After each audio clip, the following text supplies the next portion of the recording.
女人的手碰了龙骨案，这就是坏了林家100年的妖气。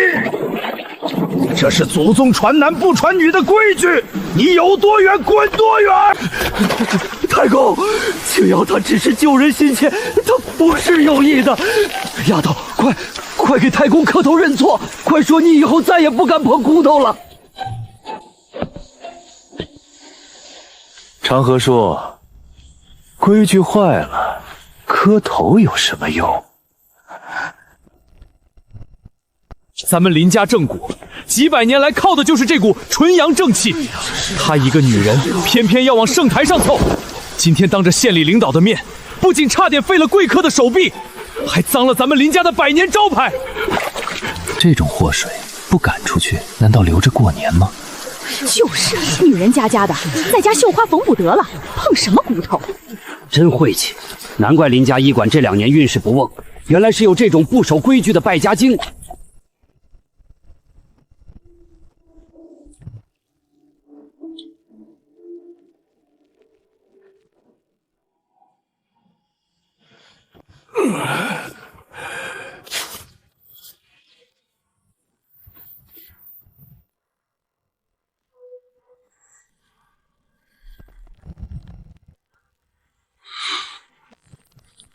大雄哥，不要用蛮力推拿，他的骨头有暗裂，得先用棉针探位。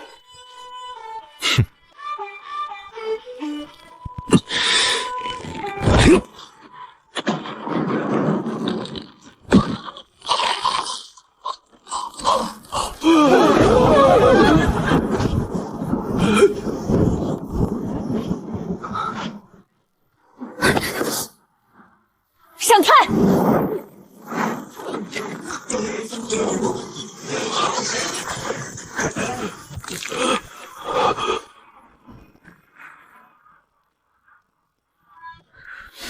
林家正骨讲究的是指尖清囊，骨内春风。起！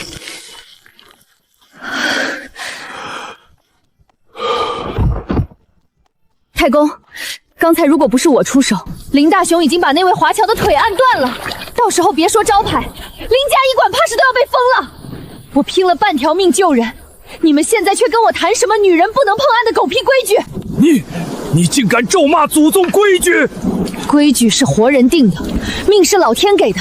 林大雄功底不扎实，心术不正，你们不罚他，反而要罚救人的我。难道林家的正骨术就是传给这种草包去害人的吗？你闭嘴！我是林家的男人，我那是地滑失误。你一个偷学了点皮毛的女人，有什么资格谈正骨？青瑶，你想干什么？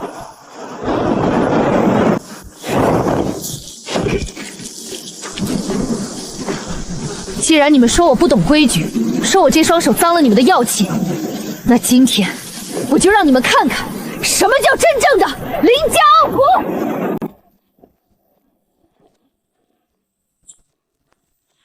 林清瑶，你疯了！那是祖宗练功的法场，你个娘们家的，手心带阴，摸了它就是亵渎先人，赶紧给我撒手！丫头，快下来，那桩子会伤着你的骨头啊！林大雄，林长河，男丁们！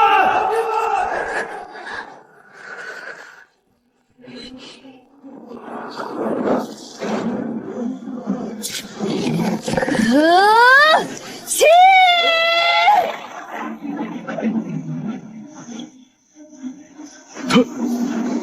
他还真拔起来了。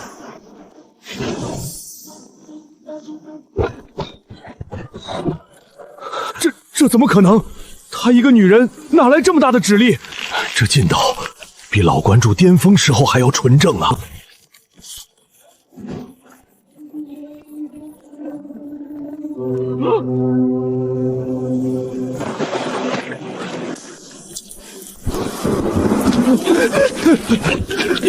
你这个逆女！太公，祖宗留下这门手艺，是为了给苦命人接骨续命，不是给你们这群连指力都练不稳的男人用来显摆权力的。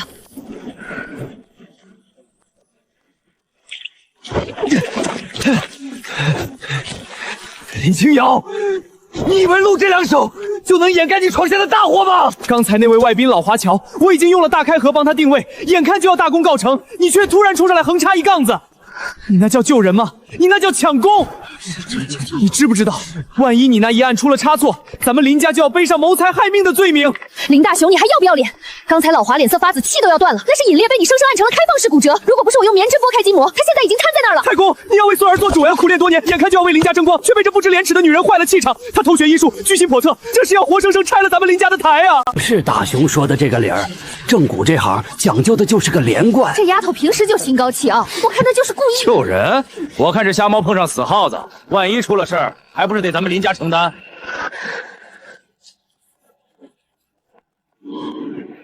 青瑶，你救了人或许有功，但你身为女子擅闯圣台，偷学秘技，这是坏了宗法大德。功是你的，但这过你也必须背。县里的领导那里我们会去解释，就说是大巡师叔到了关键时刻，你由于年轻气盛，干扰了治疗，导致外兵受了惊吓。为了平息此事，也为了给祖宗一个交代，林家正骨的经谱上不能留你名字。从今天起，你被逐出林家，你那一身来路不正的医术，也不准再在人前显露半分。太公，不能这样啊！青瑶她是林家的女儿啊，她的一身本事都是她没日没夜练出来的，你们这是要断了她的生路啊！长河，你也想被逐出族谱吗？不用求了，爹。这林家祠堂的香火已经烂到骨子里了，这种地方我不懈怠。林清瑶，林家正骨不传女子，是怕女子心软误事。你虽救了人，却也破了法。现在族里决定将你从族谱中除名，收回你从林家学到的一切，你可服气？收回？我这一身直力是5岁起每天抓几千次铁砂换来的，我这一手分筋错骨是躲在药房后窗看父亲行医，在自己身上一遍遍试出来的。你们想怎么收回？是想剁了我的指头，还是想挑了我的手筋？放肆！族长是让你发誓，此生不得再用林家正骨的名号招摇撞骗。你学的是林家的皮毛，离了林家，你什么都不是。太公，青瑶年纪小不懂事，您看在她死去的娘份上，别把她赶出家门啊！她一个女孩子离了家，在这大雨天能去哪儿啊？长河，如果你再为他说话，你就陪他一起滚。不用求了。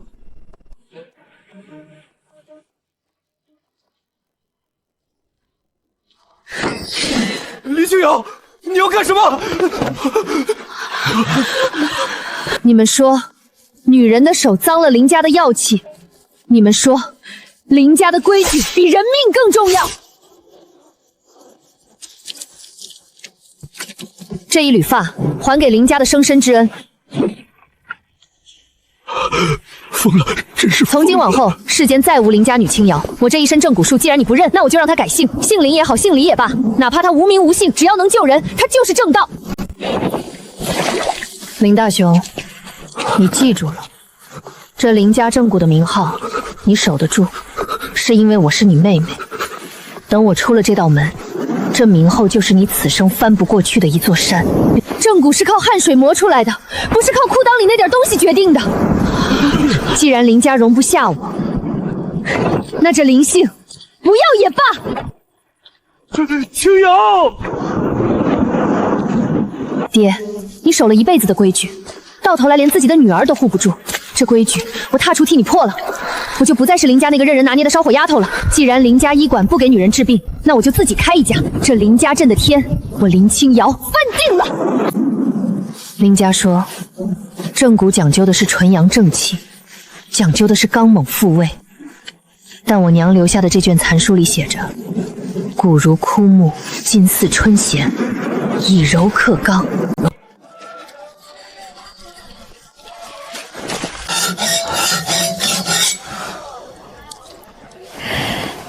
哟，大家伙儿快来瞧瞧，这是哪家跑出来的疯丫头，在这儿摆摊算命呢？林家医馆的小丫头，嘿，这不是那天在祠堂被林太公赶出来的那个吗？对，我也听说了，说是这丫头心术不正，想偷学男人们的本事，结果被当众剪了头发赶出门了。正骨复位，诊错不收钱，治不好不收钱。嘿，小丫头片子，口气还真大。你认识老子是谁不？老子在这一片杀猪杀了一辈子，手底下的猪命没有1000也有800。你说你能正骨？行啊，你要是能看出老子身上哪根骨头不痛快，老子今天就把这半山猪肉送你。你要是看走眼了，你就当众跪下，给林家祠堂的方向磕3个响头，说你是个欺师冒名的骗子，然后滚出林家镇。哎，张大胡子这肩膀可是县医院都摇头的，你能看出来？小丫头，现在跑还来得及，别等会儿丢人现眼了。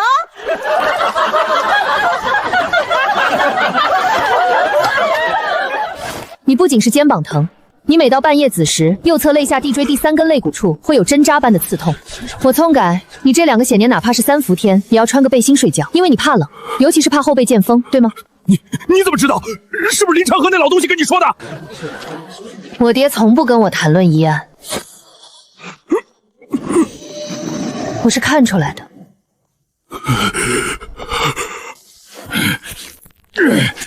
小丫头，老子就信你一回。要是你真能把老子旧伤治好，以后谁敢在菜场说你一个不字，老子剁了他喂狗！啊，这是……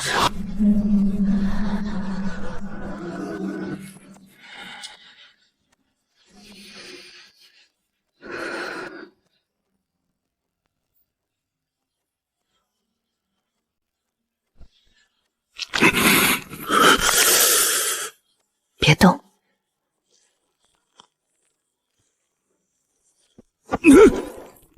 小丫头，你尽管使劲儿，老子要是吭一个响，就不算这林家镇的爷们儿。我要的不是你更生，我要的是你的命门。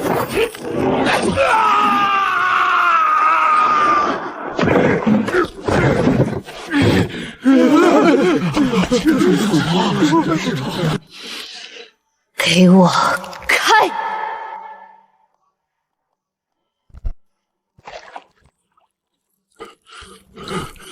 完了，真给按断了！我就说吧，张屠夫这膀子怕是废了，快去叫人啊！我们得把这丫头剁了。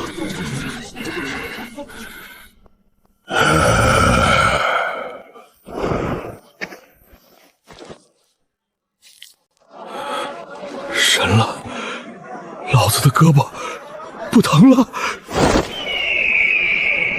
不疼了，真的一点都不疼了！这3年的酸劲儿全没了，都给老子闭嘴！谁再敢说林家丫头是骗子，老子这就去掀了他的摊位，这才是真功夫，这才是林家该有的手艺。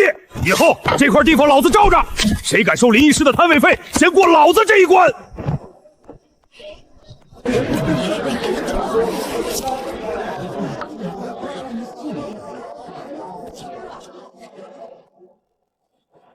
姑娘，这一手九宫透骨，你是从哪儿学来的？1985年的小镇，这枚徽章代表的是铁饭碗，是公家人，是走哪儿都被人高看一眼的身份。小姑娘，我叫梁德才，是县人民医院骨科的主任。刚才你施术的时候，我观察了很久，你的手法很快，力道透骨，尤其是最后那一拨一挑，那是典型的林家九宫透骨劲的底子手。这种功夫，林家那群男丁里没人练得成。梁主任好眼力，林家正只传男不传女，规矩大过天。我这身本事既然被说是偷学的，那便无名无姓。好娘，你这种才华埋没在这杀猪宰羊讨价还价的集市里，实在是可惜了。尤其是缺这种有实操经验、能处理复杂筋膜嵌柱的技术人才。天哪，县医院主任亲自请人，这可是吃公家饭啊！进去就是公家人，镇长见了都得客气。林家那帮人要是知道了，怕不是要把大牙给气掉？林医师，这可是天大的好事啊，赶紧应下啊！去了县城就不用在这儿受这份洋罪了。梁主任，如果我去了，能做医生吗？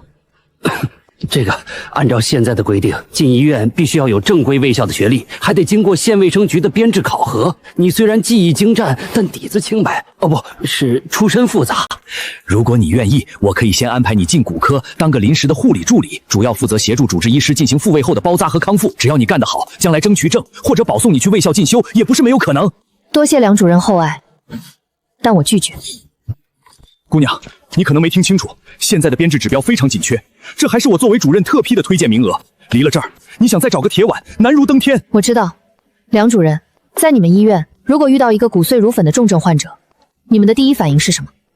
先拍片定位，如果碎片无法原位固定，为了防止坏疽和感染，最稳妥的办法是手术清扫，甚至截肢。可在我这里，第一反应是保。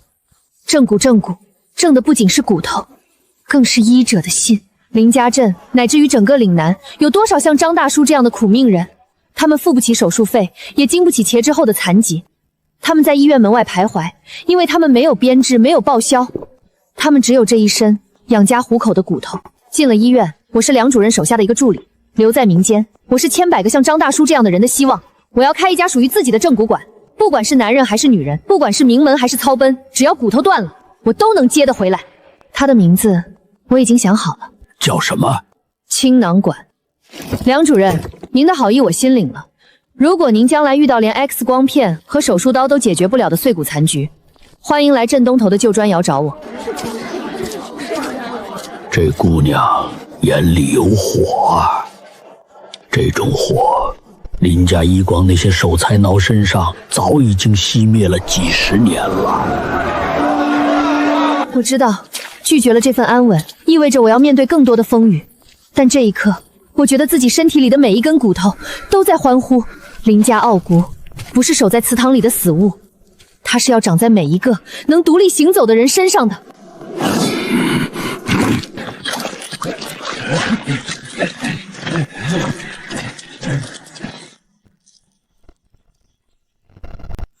林清瑶，你好大的胆子！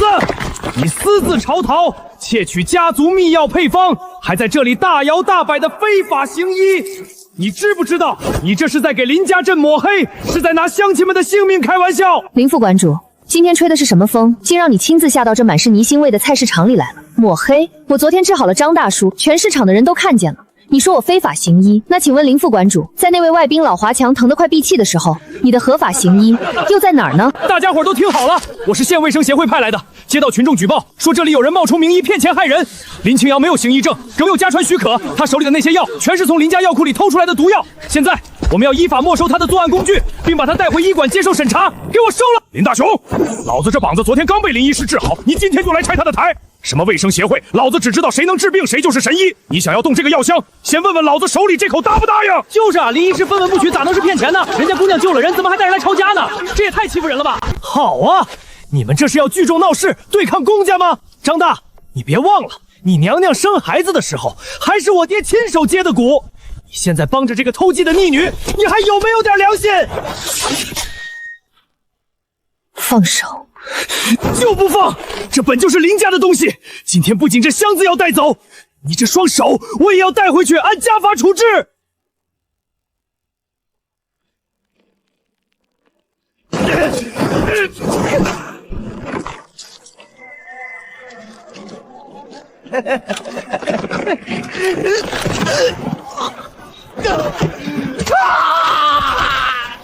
林大雄，你说我偷学医术，那这一招卸甲扣，你可练成了？你快放开我！你们几个死人啊，还不快上啊！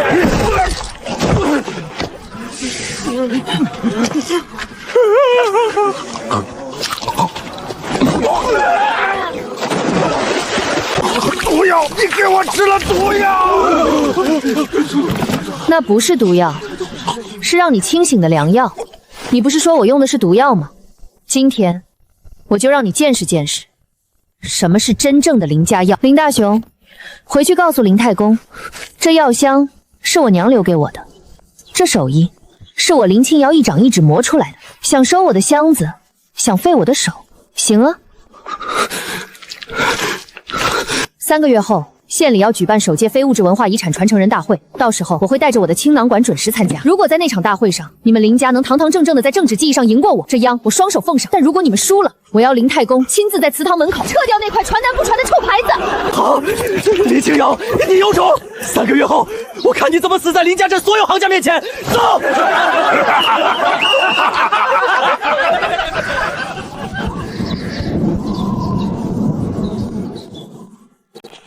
快让开！让开！老吴被倒下的板车砸着腿了！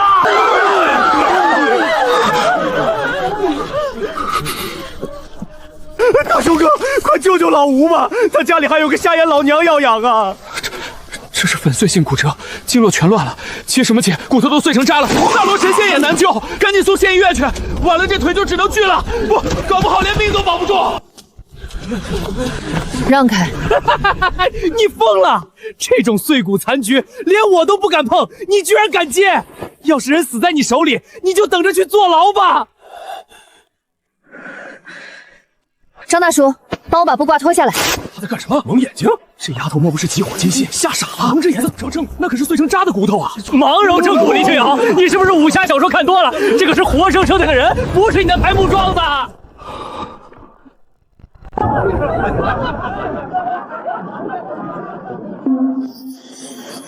正骨的最高境界，不是靠眼看，而是靠心感。透骨劲，开！第一关。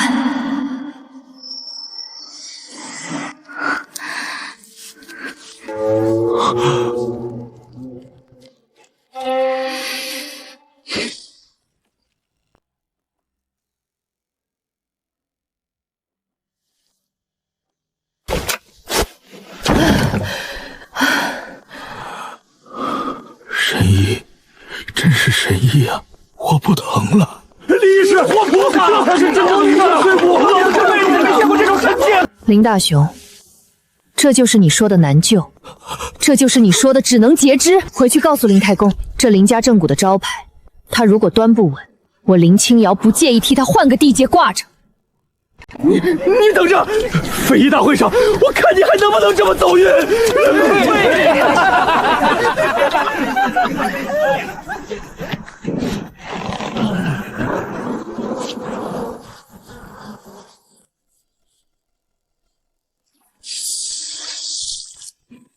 林医师，这房梁我给您加固好了，保准8级大风也掀不掉。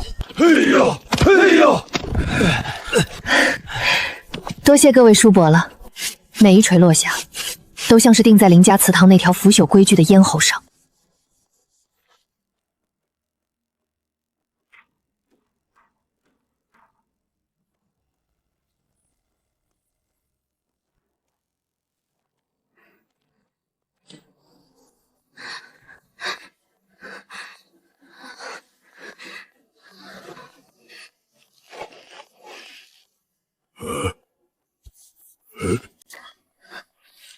林医师，我们听这儿收徒，不看男女，只要肯吃苦就行。嘿，你们这群女娃子闹什么？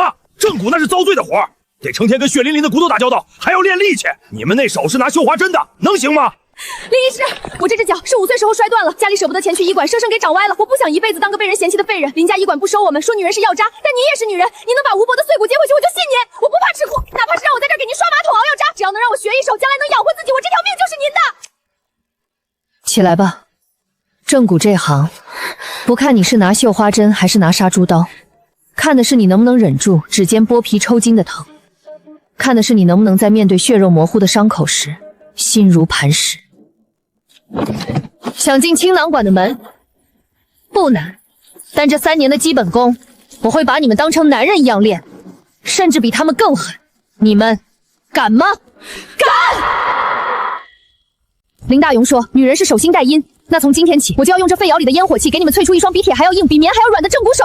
小翠，你负责听鼓；阿娇，你负责缠丝；阿兰，你负责定穴。咱们这青囊馆是个草台班子，但既然扎了根，就要把林家镇这块老腊肉给他们翻出个新花样来。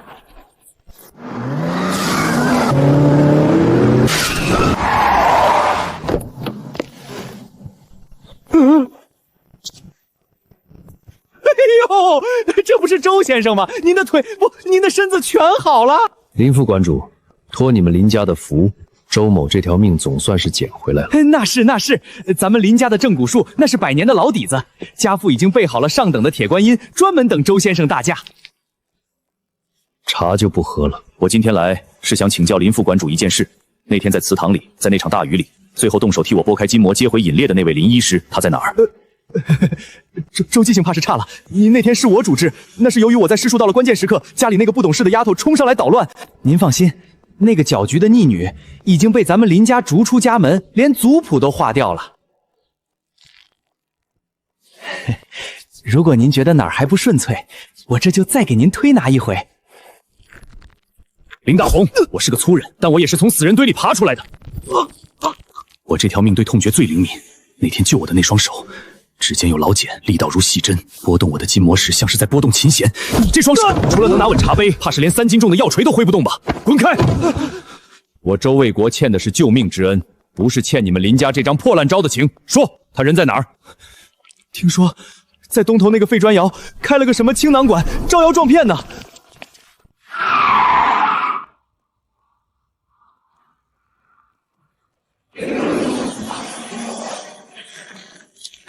手要稳，抓杀的时候要把力道卸在指尖，而不是掌心。林医师，外面来了一辆好大的车。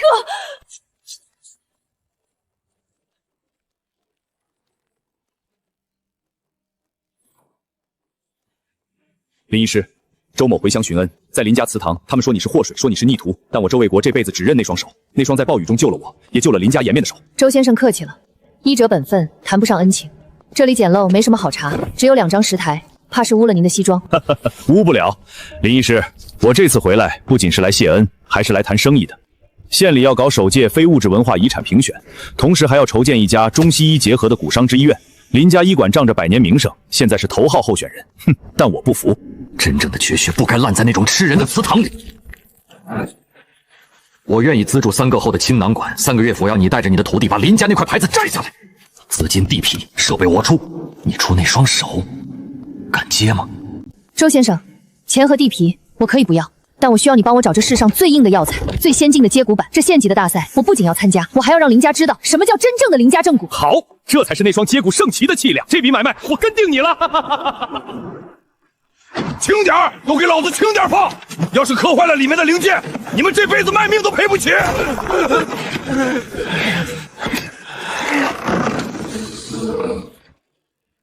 林医师，这些草药是我托人在神农架深处寻来的，药性比市面上那些人工养殖的强出10倍。你说过你要走中西医结合的路子，这台机器是我想方设法从省城科研所弄来的退役样机，有了它，你那双指尖生眼的手就有了真正的底气。好，写得好！林家那帮老学敢守着招牌等死，你这叫破旧立新。只要这份文件交上去，县文化局的评审小组就会下基层考察，到时候青囊馆和林家医馆就得在众目睽睽之下比试真章。周先生，这情分，青瑶记下了。混账，简直是目无尊长，无法无天！太公，那个逆女，她竟然把咱们林家的压枪敌手艺改了个青囊的名字去报晓，这分明是想把林家镇的正骨名号据为己有啊！他敢！刻在祖宗牌位这4个字，他一个断了发的逆女，凭什么代表林家镇？他那是偷学，是窃取。可那个周师哥现在整天开着那辆皇冠轿车往废窑厂跑，听说他给那逆女弄来了很多洋玩意儿，还请了县里的老中医去坐针。现在镇上的风向变了，大家都说那破窑厂才是正宗。正宗，你去告诉县里的吴主任，就说咱们林家医馆愿意拿出那张秘传100年的断续生擒高构古方，无偿捐献给国家，但条件只有一个。非遗评选的考察日，2家必须同场竞技。我们要当着全镇百姓的面揭开那个逆女学术造假、偷窃秘籍的真面目。我要让他那双手再也拿不起一根药锤。果言高明，那古方可是咱们的命根子，只要捐出去，上面肯定站咱们这边。到时候那逆女就算有周卫国撑腰，也顶不过大义这2个字。看清楚了，这一节叫桡骨，它的受力点在这儿。如果遇到粉碎性骨折，不能急着接，要先用温水行针法，让筋膜松弛。林太公、林大龙，你们守着那腐朽的牌位过活，而我要带着这群卑微到尘土里的姑娘，生生在你们的规矩上踏出一条活路来。这群见风使舵的贱民，太公不能再等了。那逆女不仅申请了非遗，听说周卫国还给她弄来了能透视人骨的妖镜。如果让县里的评审小组先去了她那里，咱们林家这块挂了100年的金字招牌，可就真成地摊货了。招牌是死物，人才是活的。他不是想当非遗传承人吗？他不是想在那场竞技的赢过林家吗？好，我就给他这个机会。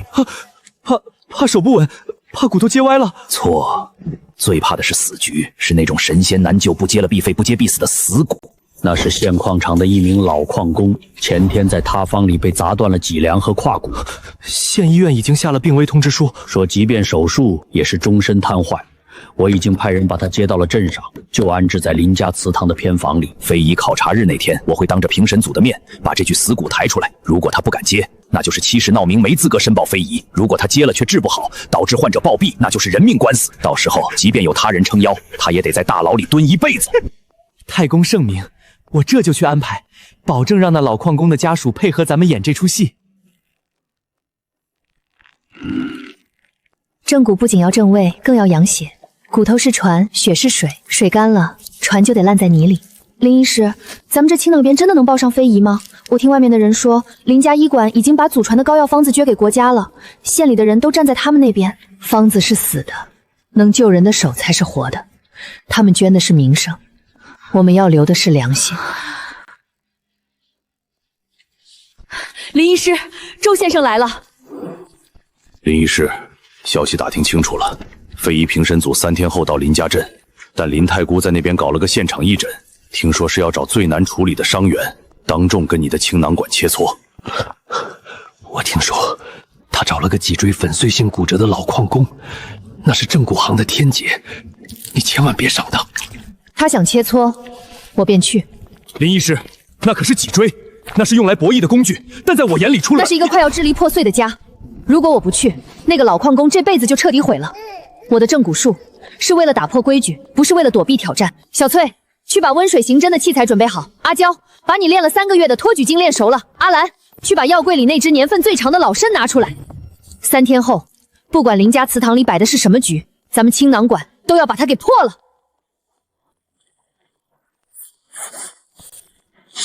张大叔，让他进来吧。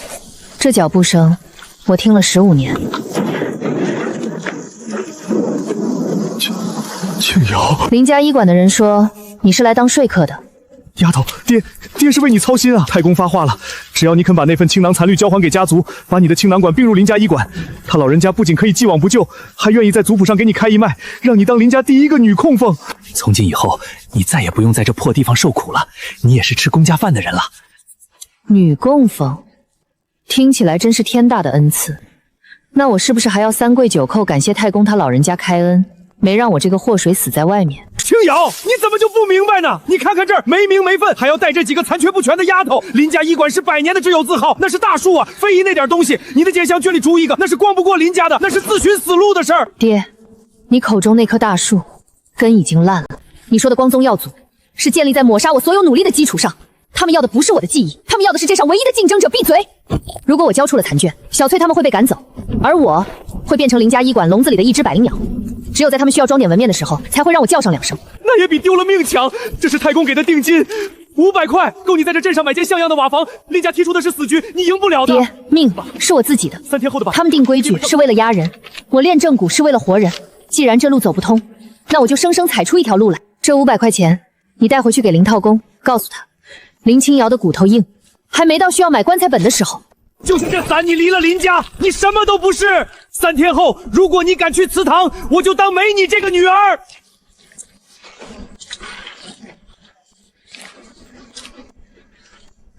爹，这伞断了，我可以修，但你的脊梁骨断了，我接不回去。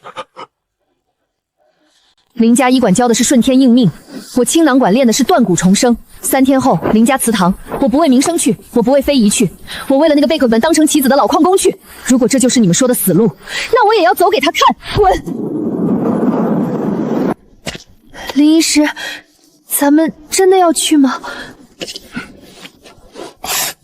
去，不仅要去，还要让林家镇的人看清楚，女人的手不仅能治病，还能翻天。吴主任，各位专家，我们林家正骨自明末传承至今，守的是医德，传的是祖训。今天我们不仅要展示技艺，更要将林家传承100年的断岁生机膏古方无偿捐付给国家，以此证明我们传承非遗的决心。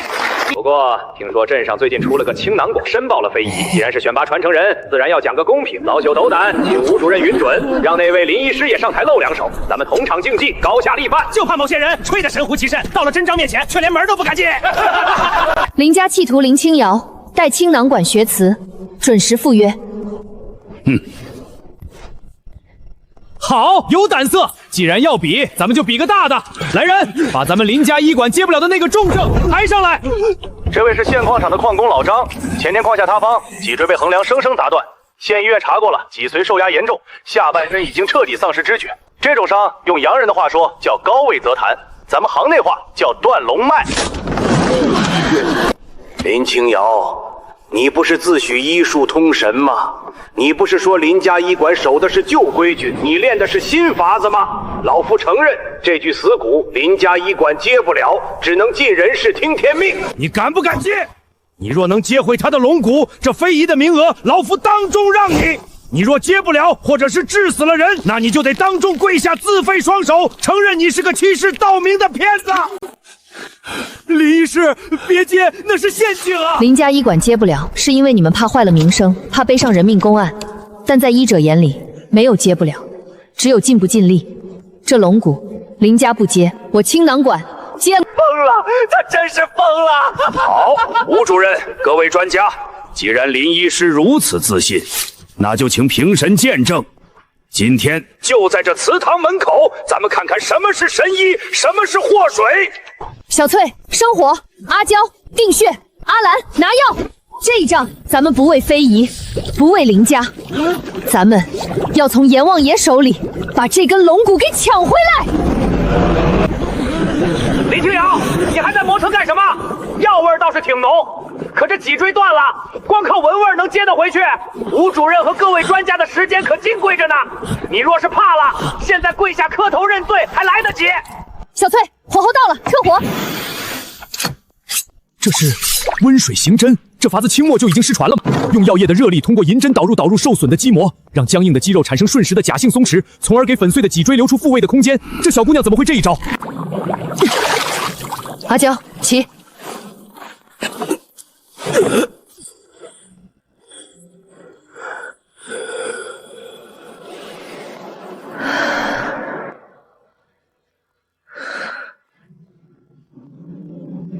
骨如枯木，筋似春弦，颤针法第一块。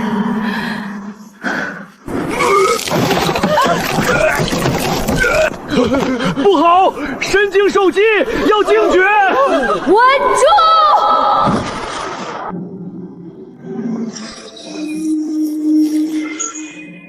住！青囊透骨，定！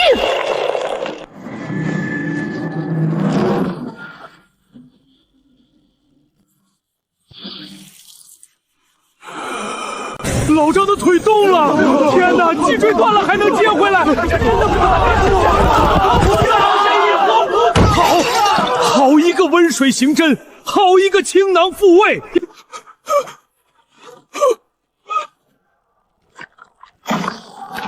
太公，这龙骨我接回来了。现在你还要说我这双手脏了林家的药气吗？有痛感吗？这里，还有这里，疼，有一股子热辣辣的疼劲儿往上窜。神了，真的接回去了！林医师，脊椎损伤最怕的是2次剪切力。刚才你复位的时候，双手颤动的频率非常快，那是在利用肌肉的弹性来抵消骨头的撞击力吗？赵教授好眼力，我在施术前已经在脑子里模拟了3遍复位的曲线。刚才那一记旋拧复位，实际上是在避开了脊髓前动脉的情况下，强行让碎骨回位归仓。林家正骨以往只讲刚猛，那是为了战场厮杀，为了快。但面对这种粉碎性骨局，柔才是唯一的解药。中西合璧，不是要把老祖宗的东西丢了，而是要给老祖宗的记忆装上一双能看清微米的眼睛。微米级的指尖艺术，西医的手术刀可以切开皮肉看到病灶。但并不是每一个老百姓都能上得起手术台，竟然完成了西医手术室里3、5个医生配合才能完成的精细复位。这不仅仅是正骨，这是指尖上的奇迹。放屁！老子亲眼看着老吴和老张被抬进来，这时候是什么样？你不敢接就是不敢接，别在这狗眼看人低！大家伙都看清楚，到底谁才是真的林家传人，谁才是只会喝茶递水的草包？青囊馆才是真的有本事！林家医馆守着死规矩，差点害了老张的命。林副馆主，刚才你不是说这具死骨神仙难救吗？现在事实摆在眼前，青囊馆不仅救了，还救得无可挑剔。你还有什么话想说？这只是他走运，脊椎复位哪有这么快的？说不定这老矿工本来就伤得没那么重，是他演戏给大家看。青囊馆有本事，林家无耻！吴主任，非遗考察的重点是技艺的科学性与传承的广度。我青囊馆不仅有复位术，还有3个月内培养出的能处理基础骨伤的营生存。谁更能代表林家镇，代表这门非遗？我想大家心里已经有了答案。这是老张施术前后的片子对照，大家请看，脊椎复位率达到了95%以上，且完全避开了神经主干，事实胜于雄辩。手感，我再强调一遍，手感是正骨的命。林医师，咱们这些手平时是拿锄头的，指根后摸不出你说的那个骨缝隙啊。锄头拿得稳，力气就整。正骨不是绣花，要的就这份整劲儿。你不需要摸清骨头的形状，你只需要感觉到那股子阻力。阻力断了就是骨折，阻力小了就是脱臼，这就叫以骨寻祖。原来如此，这就是以骨寻祖啊！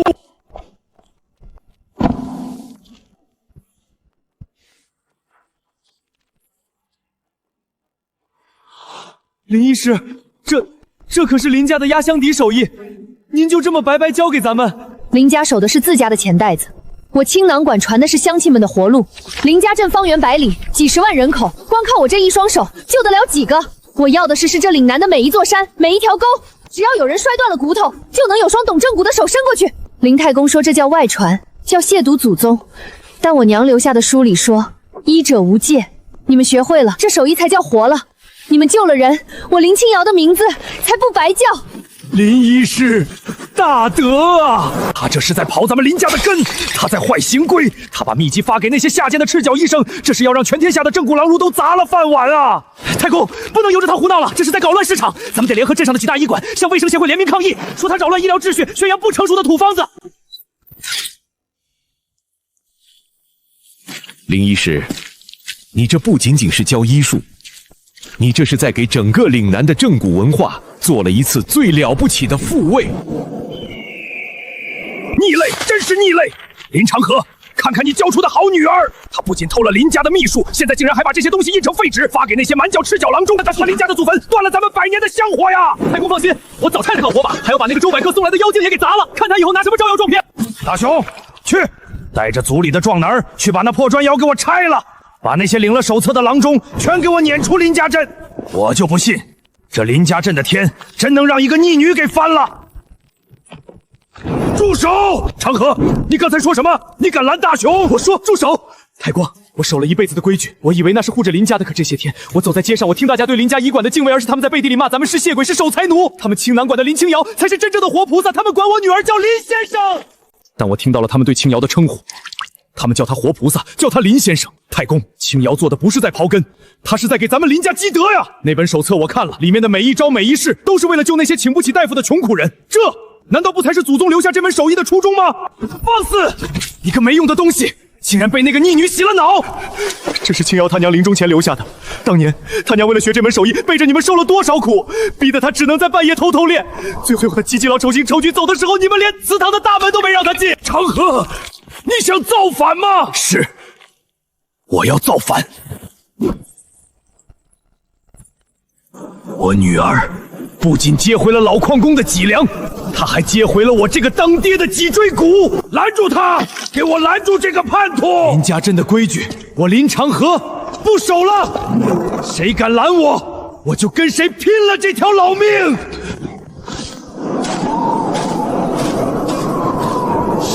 青瑶，丫头，爹来给你打下手。林家祠堂，爹退了。从今往后，这青囊馆，爹帮你守着。谁敢来闹，先从爹这身老骨头上踩过去。下面请申报单位林家镇林氏正角医馆进行技艺展示。各位专家，各位领导，林氏正角传承100年，外界只知我们手法刚猛，但其实支撑这门技艺的真正核心是这罐铁骨生肌膏。此方传自清末，专治粉碎性骨折与骨外死，只需在复位后外敷。原本需要3个月才能愈合的伤口，1个月便正骨文化的行走。这是近3年来我们用铁骨膏治愈的复杂病例。我们林家医馆愿意将此方作为非遗申报的核心资产，正式移交给国家药库。好，林老先生气量惊人。青瑶，那是林家的命根子，太公这次是真的拼了，咱们只有那本手册，能行吗？爹，别急，药膏是死的，只能治1个人的伤。咱们要给专家看的不是一罐药，而是这世上最硬的脊梁。林清瑶医师，林家医馆展示了他们的魂，那么你的青囊馆作为独立申报的单位，还是你那本在民间传得沸沸扬的手册？专家组的各位老师，林太公展示的是药，药能续骨，但医者要先正心。林家镇这100年来，缺的从来不是一罐昂贵的药膏，缺的是一双肯在泥地里、在砖窑里、在矿井下是要现吃支撑这门技会走向未来的血肉。小翠、阿娇、阿兰，上台！他叫小翠，半年之前，他还是林家镇一个因为先天跛脚被家里当成废人关在后院的拖油瓶。他们，一个是给人家当牛做马的佣人，一个是求生无路的弃妇。在林家镇的规矩里，他们这辈子都不配碰骨头，因为他们的手是脏的，命是贱的。林医师，你这是什么意思？非遗评选看的是技艺的深度和历史的积淀，你带3个学徒上来，难道是想当众表演怎么抓药吗？林清瑶，你是黔驴技穷了吧？拿不出秘方，就拿这几个残缺不全的丫头来博同情？这儿是评委会，不是救助站。林清瑶，少在这煽情，说正题。正题就是我用了3个月的时间，在废砖窑里用最廉价的砂石和最枯燥的指力训练，把这3个废人变成了能处理90%以上基础骨伤的职业医者。这就是我的底牌。第1题，闭合性桡骨粉碎式骨折，伴随神经压迫。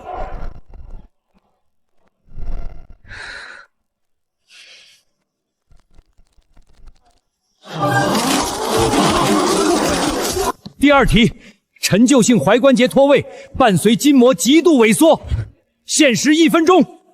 哼！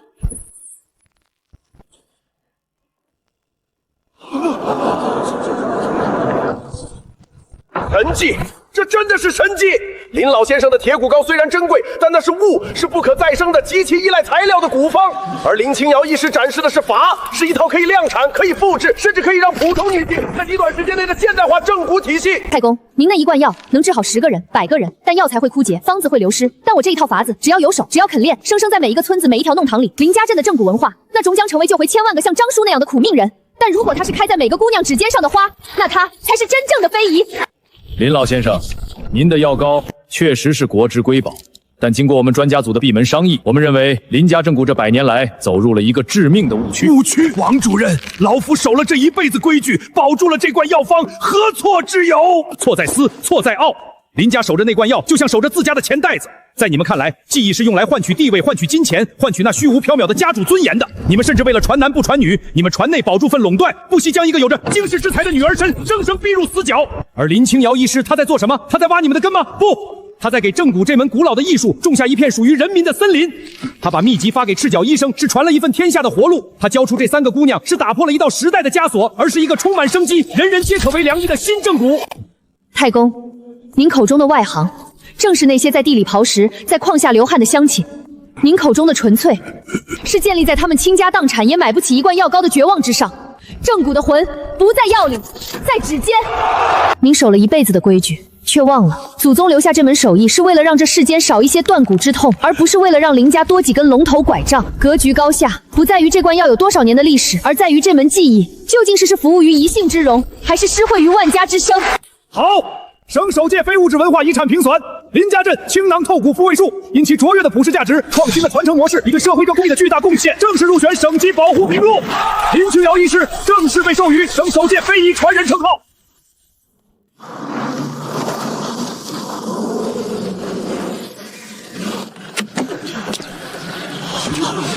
开门。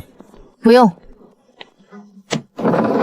青瑶，你是来收房子的吗？林家医馆输了，你想怎么报复随你，只要给大雄留一口饭吃。对了，林医师，您就说砸哪儿吧。砸！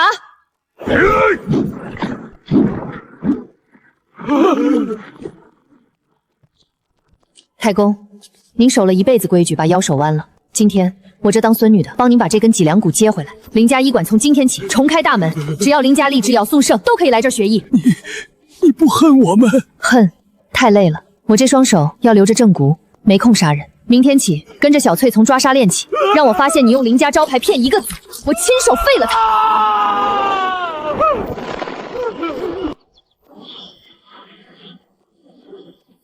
指尖发力，气沉丹田。记住，你们面对的不是砂石，是病人的痛楚，是他们下半生的活路。看，传统正灸技术首次走出国门，青囊透骨术引起国际骨科界轰动。林医师，你当初说的那个梦想真的实现了？周先生，走出国门只是名声，是让这些非遗和姑娘能靠这双手，在任何一个都能挺直腰板活下去。但这身故骨得传下去。天下之骨皆有其味，医者之志不困于归。愿此青囊之火燃于荒野，长于指尖，傲立于人世之间。